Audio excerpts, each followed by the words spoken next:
اعوذ باللہ من الشیطان الرجیم بسم اللہ الرحمن الرحیم اللہم صلی علی سیدنا محمد النبی الامی وعلی آلہ وسلم تسلیما۔ اسلامین ورلڈ کے تمام ناظرین اور سامعین کو السلام علیکم۔ سامعین محترم، فضائل رمضان کے حوالے سے ہم ہر روز نبی کریم صلی اللہ علیہ وآلہ وسلم کی حدیث پاک آپ کے لیے پیش کرتے ہیں، اور آج کی حدیث بھی اس حوالے سے اہمیت کی حامل ہے کہ اس میں 3 بد دعاؤں کا ذکر کیا گیا ہے۔ اور یہ جو حدیث ہے حضرت کعب رضی اللہ تعالی عنہ بن عجرہ سے مروی ہے۔ آگے بڑھنے سے پہلے آپ سے گزارش ہے کہ اپنے چینل اسلامین ورلڈ کو سبسکرائب کریں، لائک کریں، شیئر کریں اور بیل آئیکن کو ضرور پریس کریں تاکہ ہر آنے والی ویڈیو آپ تک پہنچتی رہے۔ آپ فرماتے ہیں کہ ایک مرتبہ ہم صحابہ رضی اللہ تعالی عنہ مسجد میں جمع تھے تو نبی کریم صلی اللہ علیہ وآلہ وسلم نے ارشاد فرمایا کہ ممبر کے قریب ہو جاؤ۔ جب حضور صلی اللہ علیہ وآلہ وسلم نے ممبر کی پہلی سیڑھی پر قدم رکھا تو فرمایا آمین، دوسری سیڑھی پر قدم رکھا پھر فرمایا آمین، تیسری سیڑھی پر قدم رکھا تو پھر فرمایا آمین۔ جب آپ صلی اللہ علیہ وآلہ وسلم خطبہ سے فارغ ہو کر نیچے اترے تو ہم نے عرض کیا کہ ہم نے آج ممبر پر چڑھتے ہوئے ایسی بات سنی ہے جو پہلے کبھی نہیں سنی۔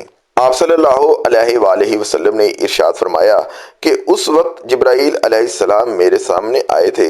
جب میں نے پہلی سیڑھی پر قدم رکھا تو انہوں نے کہا کہ ہلاک ہو جائے وہ شخص جس نے رمضان المبارک کا مہینہ پایا اور اپنی مغفرت نہ کروا سکا۔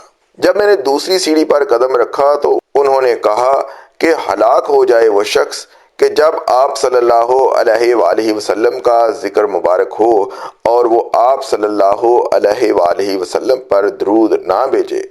اور جب تیسری سیڑھی پر میں نے قدم رکھا تو انہوں نے کہا کہ ہلاک ہو جائے وہ شخص جس کے سامنے اس کے والدین دونوں یا ان میں سے کوئی ایک بڑھاپے کو پہنچ جائیں تو وہ ان کی خدمت کر کے جنت میں داخل نہ ہو سکے۔ تو میں نے ان تینوں باتوں پر آمین کہا۔ سامعین محترم، حضرت جبرائیل علیہ السلام نے 3 بد دعائیں دی ہیں اور حضور صلی اللہ علیہ وآلہ وسلم نے ان تینوں پر آمین کہا ہے۔ پہلی بات تو یہ ہے کہ حضرت جبرائیل علیہ السلام جیسے مقرب فرشتے کا اس طرح کی بد دعا دینا ہی کافی تھا، لیکن جب اس بد دعا پر نبی کریم صلی اللہ علیہ وآلہ وسلم نے آمین کہا تو اس کے بعد آپ اندازہ کر لیں یہ بد دعا کتنی سخت ہوگی۔ اللہ تعالیٰ ہی ہے جو ہمیں ان تینوں چیزوں سے بچنے کی توفیق عطا فرمائے اور ان برائیوں سے محفوظ رکھے۔ اس حدیث مبارکہ میں رمضان المبارک کے احترام کے حوالے سے خاص طور پر ذکر کیا گیا ہے کہ وہ شخص کتنا بدبخت ہوگا کہ جو اپنی زندگی میں رمضان المبارک کا مہینہ پائے اور اپنی بخشش نہ کروا سکے۔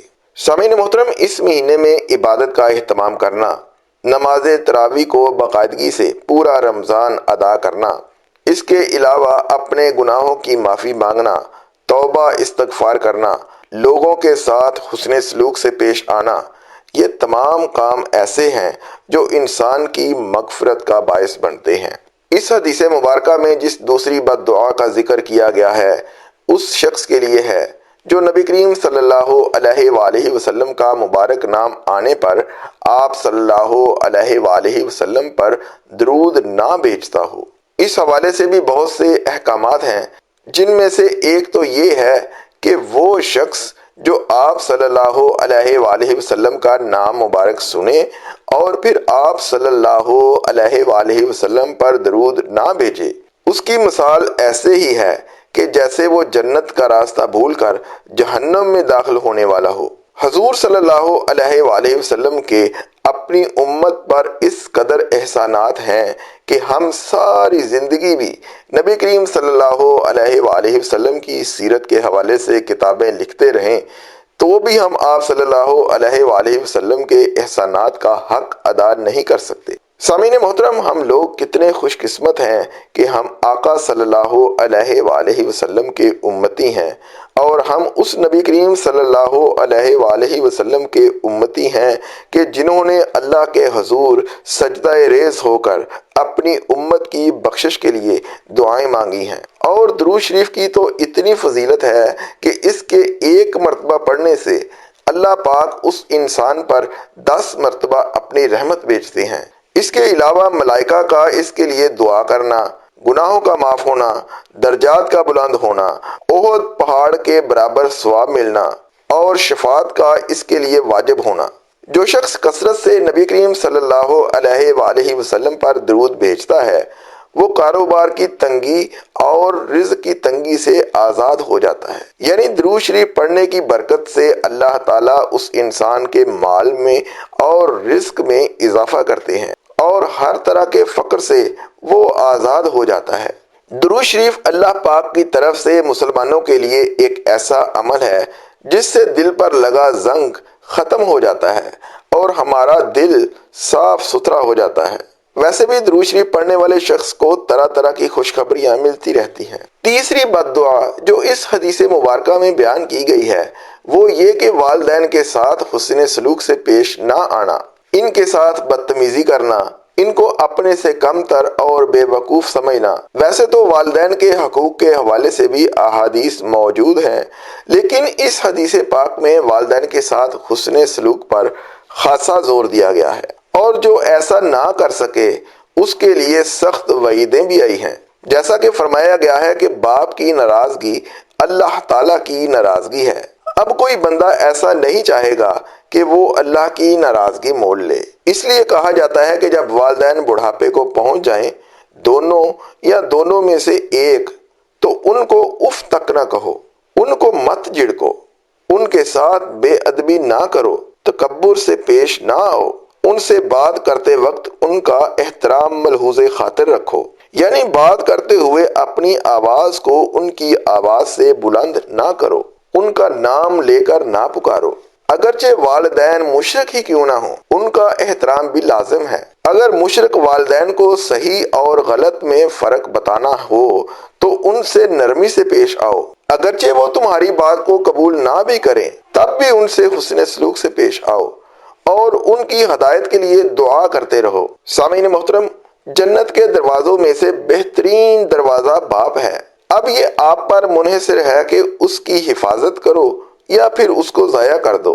ایک صحابی رضی اللہ تعالیٰ عنہ نے آپ صلی اللہ علیہ وآلہ وسلم سے دریافت کیا کہ والدین کا کیا حق ہے؟ آپ صلی اللہ علیہ وآلہ وسلم نے فرمایا کہ وہ تیری جنت بھی ہیں اور جہنم بھی، یعنی ان کی رضا جنت ہے اور ان کی ناراضگی جہنم ہے۔ والدین کو مسکرا کر دیکھنا ایک مقبول حج کا ثواب ہے۔ سامعین محترم، ویسے تو انسان جو ہے وہ زندگی میں کئی حج کرتا ہے، ایک کر لے، دو کر لے، یہ بلاوا ہوتا ہے اللہ پاک کی طرف سے کہ اللہ پاک نے جب اور جس وقت بندے کو اپنے گھر میں بلانا ہوتا ہے وہ بلا لیتے ہیں۔ تو بعض اوقات یہ بھی دیکھنے میں آیا کہ اکثر لوگ کہتے ہیں یار میں نے حج تو کر لیا ہے، ان کے دل میں کھٹکا سا لگا رہتا ہے کہ پتہ نہیں قبول ہوا ہے یا نہیں ہوا۔ لیکن والدین کو مسکرا کر دیکھنا ایک مقبول حج کا ثواب، یہ کنفرم اس حدیث میں کہا گیا ہے۔ جو اپنے والدین کو مسکرا کر دیکھے گا اس کو ایک مقبول حج کا ثواب ملے گا۔ اللہ تعالیٰ اگر چاہیں تو شرک کے علاوہ تمام گناہ معاف کر سکتے ہیں، لیکن والدین کی نافرمانی کرنے والے دنیا میں بھی وبال دیکھتے ہیں اور آخرت میں بھی ان کو پریشانی ہوتی ہے۔ ایک مرتبہ ایک صحابی رضی اللہ تعالیٰ عنہ نے حضور صلی اللہ علیہ وآلہ وسلم سے کہا کہ میں جہاد میں جانے کا ارادہ کرتا ہوں، یعنی میری نیت جہاد میں جانے کی ہے۔ تو حضور صلی اللہ علیہ وآلہ وسلم نے ان سے پوچھا کہ کیا تیری ماں زندہ ہے؟ تو انہوں نے عرض کیا ہاں۔ تو نبی کریم صلی اللہ علیہ وآلہ وسلم نے فرمایا کہ ان کی خدمت کر، کیونکہ ان کے قدموں کے تلے تیری جنت ہے۔ آپ صلی اللہ علیہ وآلہ وسلم نے فرمایا کہ اگر کسی کے والدین اس کی نافرمانی کی حالت میں ہی وفات پا گئے ہوں تو ان کے لیے کثرت سے وہ شخص دعا اور استغفار کرتا رہے۔ اسی طرح آپ صلی اللہ علیہ وآلہ وسلم نے فرمایا کہ بہترین بھلائی باپ کے بعد اس کے ملنے والوں سے حسن سلوک ہے۔ دعا ہے کہ اللہ پاک ہم سب کو نبی کریم صلی اللہ علیہ وآلہ وسلم کی احادیث کو سمجھنے اور ان پر عمل پیرا ہونے کی توفیق عطا فرمائے، آمین۔ وما علینا الا البلاغ۔